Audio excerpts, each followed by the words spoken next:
வணக்கம் காய். சூரியெல்லாம் தலை மேலே தூக்கி வச்சு கொண்டாடுறாங்க. நம்ம சந்தானத்தை காலில் போட்டு மிதிக்கிறாப்புல மிதிக்கிறாங்க. இதுக்கான காரணம் என்ன? சூரியோட ஆரம்ப காலத்தில் அவர் கீழ்கட்டத்தில் இருந்தார். ஆனால் சந்தானத்தோட ஆரம்ப கட்டத்தில் அவர் மேல் கட்டத்தில் இருந்தார். ஆனால் இப்போ ஜோக்கர் இப்போ ஹீரோ இப்போ ஜோக்கர் ஆன இந்த ஒரு கான்செப்ட் ஏன் இங்கே வந்தது?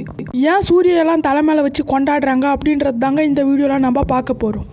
தன்னுடைய ஆரம்ப வாழ்க்கையை வெண்ணிலா கபடி குழு அப்படின்ற படத்தில் ஆரம்பித்த இவருக்கு பரோட்டா மூலயமா ஒரு பெரிய பேர் கிடச்சிச்சு. அதனாலே இவர் எல்லாம் பரோட்டா சூரி அப்படின்னு கூப்பிட ஆரம்பிச்சிட்டாங்க. நம்ம சந்தானமும் சூரி கூட தாங்க அவருடைய லைஃப்பை ஸ்டார்ட் பண்ணார். பட் அவருடைய ஆரம்ப காலத்தில் வந்த படங்கள் எல்லாமே சூப்பர் ஹிட்னே சொல்லலாம்.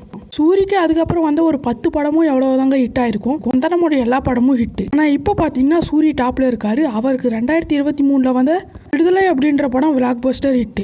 ஆனால் அதுவே சந்தானமுக்கு வந்த நிறைய படம் 3 படம் ரிலீஸ் ஆயிருக்கு. அதில் டிடி ரிட்டர்ன்ஸ் மட்டும்தாங்க பார்க்குற மாதிரி இருக்கும். அதுக்கப்புறம் 2024 கருடன் அப்படின்ற படத்து மூலம் என்ட்ரி கொடுத்து வேற லெவல் கலக்கிட்டு இருக்காரு. பாய்.